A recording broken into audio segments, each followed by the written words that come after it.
I'm Steve, you're watching Gear Stuff and Things, and today we're going to discuss this Squier J.Mascis that I have converted to be a baritone thanks to the fine people at Warmoth. Stick around.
So now that you've got a chance to hear it, let's talk a little bit about it. So this is a Squier J.Mascis Signature Series Jazzmaster. As you can see, there have been some modifications done. So let's talk about the one that is glaring, at least in this shot. I replaced the tremolo tailpiece with this basically string through tunematic style system. I did that with a Bass 6 recently. I don't know if you have not seen the video on that. Go check that out. I'm not a fan of tremolos, mostly for tuning stability, and it's not something I use frequently. So on guitars of this sort, I tend to block them off or just disable them entirely. And in this instance, I found a fella that makes these, and I'll put a link to his information in the description. But for about 30 bucks, you can get this piece that goes in there, and it's flush fit with the original cut. So no issues there. You put it in, kind of plug and play. The other massive difference here is that there is a 28 5/8 scale Warmoth neck on it. It is just a standard maple baritone neck from Warmoth, standard C shape. Nothing too special as far as that goes. It was something that was just in their showcase. Everything else is stock presently. Pickups are stock, wiring's all stock, original stuff, the original bridge, so on and so forth. Tuning keys are Wilkinson tuning keys that are from guitarfetish.com. You can also get Wilkinson products from their website or from Amazon if you don't want to wait. So moving on, and a little bit of a story about this guitar and why it exists in my life. So at the beginning of this whole pandemic, there was a quarantine situation between the States and Canada. And for those of you who don't know much about me or my situation here, my home with my wife is in Canada, but I'm a US citizen.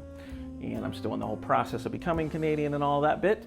Since I'm technically a US citizen and I came here to work during the beginning of this whole thing, I got stuck and was unable to go home for about 3 months. And during that time frame, my wedding anniversary took place. So I did not get to spend that with my wife, and I wanted to do something super cool and special for her for our wedding anniversary, and just something for her in general. And if you haven't seen my other videos, I've done a few other videos where I've done some builds for her. She's also a guitar player and drummer and a musician. She is in a band called the White Swan. I got a great deal on this J.Mascis around the same time I got the Bass 6 that you've seen in videos here as well. If you have subscribed, if you haven't subscribed, go ahead and do that already. And hit the bell notification so you can be notified as soon as a video goes up. Back to the story at hand. I compiled this thing over the course of that 3-month period. Warmoth was backed up for a bit. Normally with a showcase item, it arrives on about a week or two. In this instance, it took a couple of months because they were behind. Long and short of it is, now this exists with the help of local luthier and legend tech Jeff Newell. I was able to assemble and set up this wonderful baritone Jazzmaster. I hope you enjoyed the video. I hope you are well and staying healthy out there. Do your best to stay away from other people who may be sick. Yeah, you know, you want to live, and I want you to live because I want to make more videos for you. All right, before I sign off, be sure to go check out my friend Jebba and his new page here on YouTube. His name is Jebba Oaf. I will put a link in the description to his new YouTube page. He's doing a lot of production-based stuff inside of DAWs, things with drum programming, get good drums, so on and so forth.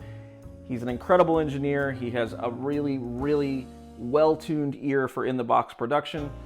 If you are someone who is new to in-the-box production or just getting a laptop and getting started in this whole recording bit, Jebba would be the guy to go to if you just want to learn some basics and how to get up and going with guitar tone and EQing and things of that nature. He's got a lot of videos coming, and I suggest that you go subscribe to him for all of his amazing content. Like I said, he's brand new, so he needs those subscriptions, and you need to know the information if you don't know it already. Maybe the way he's doing it and the way he's approaching it is more catered towards your interest, so go check that out. I don't do a ton of production stuff here occasionally, but I would advise that you go to people like Jebba or Nick Hill for production type videos, especially when it pertains to in-the-box production.